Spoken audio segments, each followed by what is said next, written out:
નમસ્કાર. ઇલેક્ટ્રિક મોટરની દુનિયામાં અહીંયા છે ને બે મોટા નામ છે, નીમા અને આઈઈસી. આ એવા ધોરણો છે જે નક્કી કરે છે કે કોઈ પણ મોટર કેવી રીતે બનશે, કેવી રીતે કામ કરશે. તો ચાલો આજે આ કોડને ઉકેલીએ.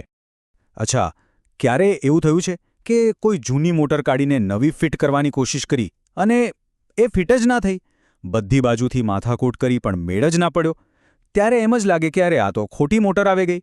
પણ સાચી વાત એ છે કે કારણ કંઈક બીજું જ છે. ખરેખર પ્રોબ્લેમ મોટરમાં છે જ નહીં, પ્રોબ્લેમ છે એના સ્ટાન્ડર્ડમાં. હા, એના ધોરણમાં.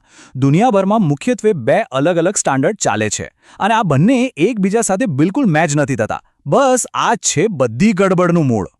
તો ચાલો આ બે મોટા ખેલાડીઓને મળીએ. એક બાજુ છે નેમા અને બીજી બાજુ છે આઈઈસી. એમ સમજી લો કે બંનેની દુનિયા જ સાવ જુદી છે. જુઓ, સૌથી મોટો અને મૂળભૂત તફાવત અહીંયા જ છે. નેમા આ મુખ્યત્વે ઉત્તર અમેરિકામાં ચાલે છે અને એ લોકો બધું ઇંચમાં માપે છે. બીજી બાજુ આઈઈસી આ આખી દુનિયાનું ગ્લોબલ સ્ટાન્ડર્ડ છે અને એ લોકો મિલીમીટરમાં માપ લે છે. હવે લાગશે કે ઇંચને મિલીમીટરમાં શું ફરક પડે? પણ સાહેબ, આ જ નાનકડો તફાવત બહુ મોટો ખેલ પાડી દે છે. સારું, તો હવે આવીએ સૌથી મહત્વના મુદ્દા પર, અને એ છે ફ્રેમ સાઇઝ. આ જ એ જગ્યા છે જ્યાં બધી ગૂંચવણ શરૂ થાય છે. ચાલો જોઈએ કે બંને સ્ટાન્ડર્ડ મોટરના કદને કેવી રીતે જુએ છે. અને આ વાત એકદમ સ્પષ્ટ છે કે એનઈએમએ અને આઈઈસી ધોરણો વચ્ચે ફ્રેમ સાઇઝ અને માઉન્ટિંગના પરિમાણોમાં એટલો મોટો તફાવત છે કે એની સીધી અસર એકબીજા સાથે બદલવાની ક્ષમતા પર પડે છે. સાદી ભાષામાં કહીએ તો એકની જગ્યાએ બીજી મોટર એમ જ લગાવી ના શકાય, શક્ય જ નથી. હવે જુઓ, નેમામાં શાફ્ટની ઊંચાઈ કેવી રીતે શોધાય? અહીંયા થોડી ગણતરી છે. સૌથી પહેલાં ફ્રેમ સાઇઝના જે પહેલા બે આંકડા હોય ને એને પકડો. પછી એ સંખ્યાને 4 વડે ભાગી નાખો અને જે જવાબ આવે બસ એ જ છે શાફ્ટની ઊંચાઈ. પણ યાદ રાખજો, ઇંચમાં. હા, અહીંયા થોડું ગણિત કરવું પડશે. અને હવે એની સરખામણીમાં આઈઈસીને જુઓ. અહીં તો જલસો છે. એકદમ સીધું સાધું, કોઈ ગણતરીની ઝંઝટ જ નહીં.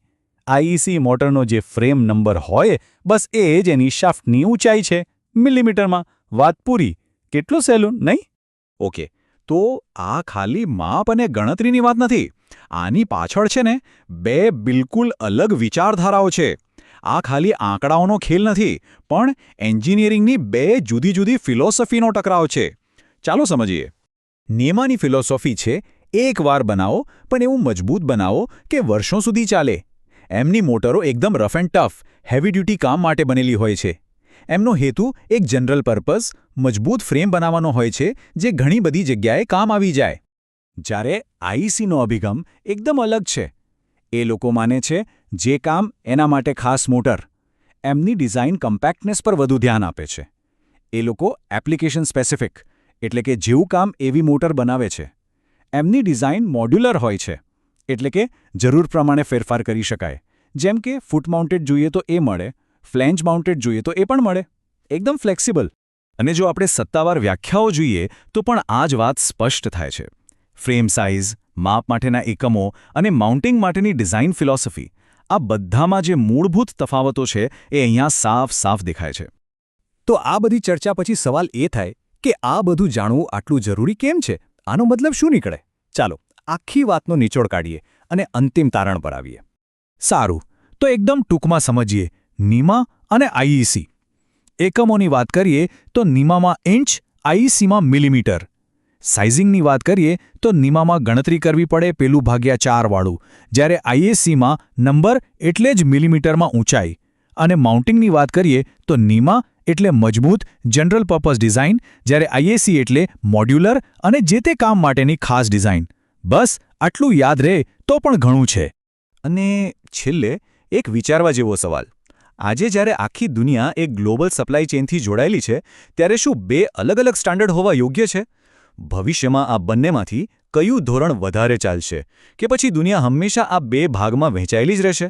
આના પર વિચારવા જેવું ખરું.